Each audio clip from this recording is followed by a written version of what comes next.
आगे बढ़ते हैं, बात कर लेते हैं बसपा की। आज बसपा सुप्रीमो मायावती का जन्मदिन है और बीएसपी कार्यालय में ये जन्मदिन मनाया जाएगा। अपने जन्मदिन के मौके पर मायावती कोई बड़ा ऐलान कर सकती है, ऐसी जानकारी मिल रही है। और बताया यह भी जा रहा है कि आज सुबह 11 बजे मायावती प्रेस कॉन्फ्रेंस करने वाली है, जैसे कि हर बर्थडे पर वो करती है। और आज यूपी चुनाव के लिए उम्मीदवारों की एक साथ औपचारिक लिस्ट जारी हो सकती है, ये कहा जा रहा है।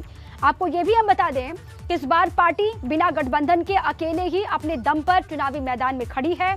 और वहीं ये भी आप जान लीजिए कि मायावती ने पार्टी कार्यकर्ताओं से ये कहा है कि वो उनके जन्मदिन को जन कल्याणकारी दिवस के रूप में मनाएं। हालांकि भव्यता उतनी नहीं हो जैसे कि और सालों में होती थी। इस वक्त कोविड है तो सीमित संख्या में कार्यक्रम होंगे, सीमित संख्या में जो पार्टी के कार्यकर्ता हैं वो अलग अलग हिस्सों में जुटेंगे। लेकिन अब देखिए, आज का दिन बहुत बड़ा है बहुजन समाज पार्टी के लिए। सुप्रीमो मायावती का बर्थडे है और आज कुछ बड़ा ऐलान वो कर सकती हैं। इसी पर लखनऊ से रतीश मेरे साथ जुड़ चुके, सीधे रतीश का रुख करते हैं। रतीश, बहुजन समाज पार्टी के लिए बहुत बड़ा दिन आज है, लंबे वक्त से इस दिन का इंतजार हो रहा था। आज जन्मदिन का मौका है, प्रेस कॉन्फ्रेंस के दौरान किन किन बातों का जिक्र मायावती कर सकती हैं, क्या कुछ बड़ा हो सकता है, क्या जानकारी आपके पास? देखिए, बहुजन समाज पार्टी की चीफ मायावती का आज 66वां जन्मदिन है और हमने देखा है कि जब भी उनका जन्मदिन होता है वो एक प्रेस कॉन्फ्रेंस करती हैं बीएसपी के स्टेट मुख्यालय में और वहां से अपने कार्यकर्ताओं को, अपने काडर वोट को एक संदेश देती हैं।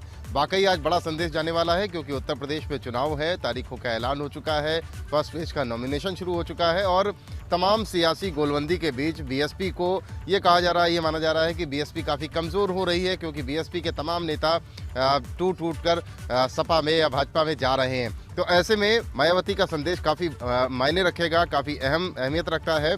और आज ये भी कहा जा रहा है कि औपचारिक रूप से जो अन्य प्रत्याशी हैं जिनकी अभी सीटों पर घोषणा नहीं हो पाई है, उनकी घोषणा भी कर दी जाएगी। जन कल्याणकारी दिवस के रूप में अपने कार्यकर्ताओं से इस दिन को मनाने के लिए कहा गया है और गरीबों और मजलूमों की मदद के लिए आह्वान किया गया है। कुल मिलाकर साफ तौर पर सियासत का आज केंद्र बीएसपी भी रहेगी क्योंकि पिछले काफ़ी दिनों से समाजवादी पार्टी और भाजपा ने यूपी की सियासत को गरमाया हुआ है। लेकिन आज मायावती जब प्रेस कॉन्फ्रेंस करेंगी यूपी स्टेट कार्यालय में बीएसपी के, तो तमाम संदेश अपने कार्यकर्ताओं को देंगी और आह्वान करेंगी कि इस बार जो चुनाव है वो काफ़ी कड़ा है, काफ़ी कड़ा मुकाबला है और उसमें कैसे बीएसपी के कार्यकर्ता अन्य विरोधी दलों से आगे निकलें क्योंकि बीएसपी लगातार सर्वजन की बात कर रही है। सर्वजन हिताय सर्वजन सुखाय का जो नारा दिया है उसकी बात करती है। सर्व समाज के पास जाकर बात करने की, अपनी सरकार बनाने के दावे कर रही है और प्रबुद्ध वर्ग सम्मेलन के बाद जो एससी सीटें हैं, जो सुरक्षित सीटें हैं, उन पर भी बीएसपी के राष्ट्रीय महासचिव सतीश चंद्र मिश्रा लगातार दौरे करते रहे। बिना किसी शोर शराबे के वो अपने दौरे कर रहे हैं। हालांकि जो राजनीतिक पंडित हैं वो मान रहे हैं कि बीएसपी मुकाबले से दूर है, लेकिन बहुजन समाज पार्टी के बारे में सब कोई जानते हैं कि उसका काडर वोट होता है।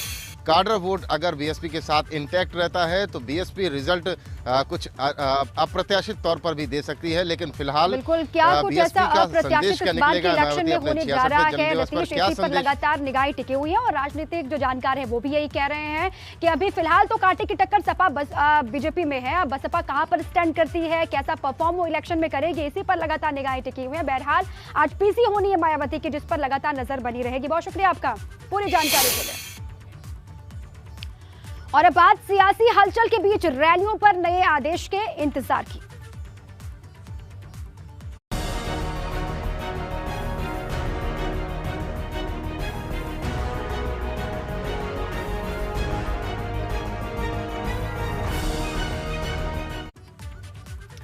तो केंद्रीय चुनाव आयोग आज रैलियों और जनसभाओं पर लगी रोक को लेकर अपना आदेश जारी कर सकता है। चुनावों की तारीखों के ऐलान के साथ ही केंद्रीय चुनाव आयोग ने सभी तरह की रैली, रोड शोज, वाहन रैली, साइकिल रैली और पदयात्रा पर 15 जनवरी तक रोक लगाई थी, यानी कि आज तक के लिए रोक लगाई गई थी।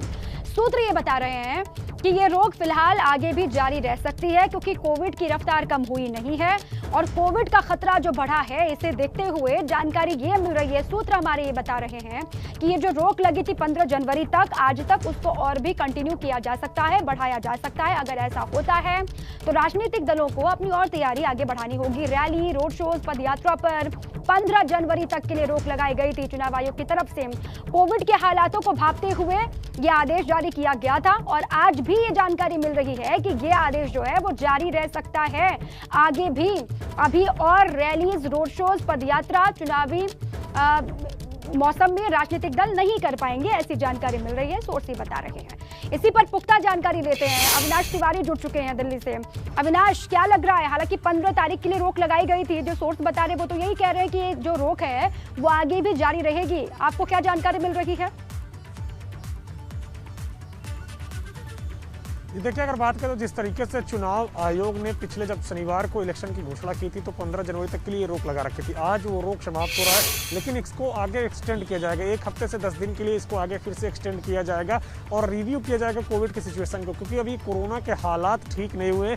लगातार जो संक्रमण है वो काफ़ी ज़्यादा बढ़ रहा है और केसेस भी लगातार राइज करते हुए आ रहे हैं। तो लिहाजा ऐसे में चुनाव आयोग आज एक बार फिर से जो बैन लगाया है रैलियों को, पदयात्राओं को और इसके साथ साथ तमाम सारी अन्य गतिविधियों को लेकर चुनाव में, उसको एक्सटेंड करेगा। 20 से 25 जनवरी तक ये एक्सटेंशन बढ़ सकता है और उसके बाद फिर कोविड सिचुएशन को एक बार फिर से रिव्यू करेगा चुनाव आयोग, तब आगे आदेश देगा। लेकिन आज फिलहाल जो जानकारी मिल रही है वो ये है कि जो बैन लगा है वो आगे भी बढ़ेगा। ठीक है अविनाश, जो बैन लगा है आप ही बता रहे हैं कि रिव्यू किया जाएगा, हालातों को लेकर मंथन होगा, फीडबैक अलग अलग हिस्सों से जो मिल रहा है। 5 राज्यों में इलेक्शन होने हैं, वहां की स्थिति कैसी है, उन स्थिति को भांपते हुए अब ये आप कह रहे हैं कि ये आदेश आगे के लिए जारी हो सकता है कि जो रोक है वो जारी रहेगी। बहुत शुक्रिया आपका पूरी जानकारी।